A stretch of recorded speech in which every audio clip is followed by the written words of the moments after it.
आज जे अंजनगावमध्ये झालं ते अतिशय वाईट झालं। या ठिकाणी अरेरावी करत इथल्या इलेक्शन ऑफिसरनी घाई गडबडीनं व्यवस्थित निगराणी न घेता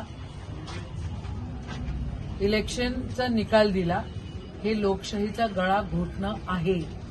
इथं खऱ्या अर्थानं पंजाची सीट निघालेली आहे, पण अधिकाऱ्यांनी बदमाशी इथं केलेली आहे हे आम्ही ठामपणे तुम्हाला सांगतोय। आम्ही व्हिडिओ रेकॉर्डिंग मागितली आहे त्यांना, अजूनपर्यंत आमच्या हातात व्हिडिओ रेकॉर्डिंग दिली नाहीये। आम्ही त्यांना म्हणत होतो रिकाउंटिंग द्या, ते रिकाउंटिंग देण्याच्या ऐवजी तो माणूस चहा आणि लघवी करायला गेला आणि चहा प्यायला गेला। असा कसा बेजबाबदार अधिकारी? इथं तो अधिकारी कोणत्या पक्षाचा आहे की कशाचा आहे?